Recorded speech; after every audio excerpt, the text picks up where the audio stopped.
पंचायत मुक्ताईनगर या ठिकाणी आलेलो आहोत। इथं काही नागरिक आहेत ज्यांना इथं समस्यांना तोंड द्यावं लागतं आहे। आज आपण यांच्याकडून जाणून घेऊया की आज यांना इथं आल्यानंतर काय समस्या आहेत। आपलं नाव सांगाल? आणि रामदास ज्ञानदेव पाटील, मी घरपट्टी पाकपट्टी रेग्युलरमध्ये भरलेली आहे। मी इथे आलो, मला उतारा पाहिजे होता, तर यांनी मला सांगितलं की बाबा पावती दाखवा। मी त्यांना रीतसर अर्ज पण दिला होता।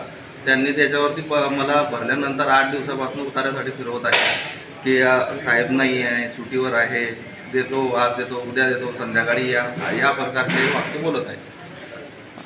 तुम्हाला तुमच्याकडे पावत्या वगैरे कर पावत्या भरलेल्या ज्या आहेत? मी ऑनलाईन पे केलेला आहे, माझ्याकडे पावती पण आहे। त्यांना मी ज्या ऑनलाईन भरलेलं आहे त्याचं ट्रान्झॅक्शन पण दाखवलं, कोणत्या तारखेला केव्हा भरलेलं आहे, सर्व डिटेल मी त्यांना दिलेली। त्यांच्याकडे ती नोंद आहे तशी?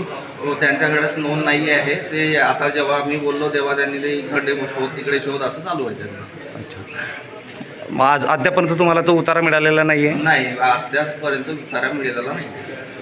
कर्मचाऱ्यांना तुम्ही ज्यावेळेस जी मागणी केली त्यावेळेस कर्मचाऱ्यांचं उत्तर काय आहे तुम्हाला? त्यावेळेस ते बोलले जा, तुमच्याकडनं जे होत असेल ते करा, ज्यांच्याकडे जायचं त्यांच्याकडे जा, आमची कंप्लेंट आहे, आमचं काही होत नाही, या पद्धतीने ते बोलतात।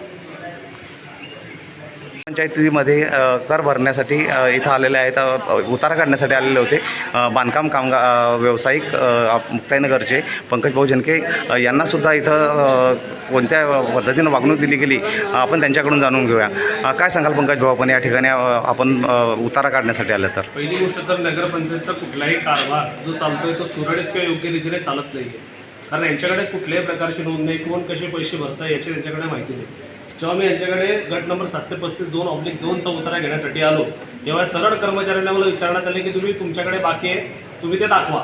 मी म्हटलं बाबा माझ्याकडे पावती नाही, तुम्ही पावती दाखवा म्हणे, आम्ही देऊ शकत नाही की पावती असल्याशिवाय, किंवा आम्हाला शोधावी लागेल।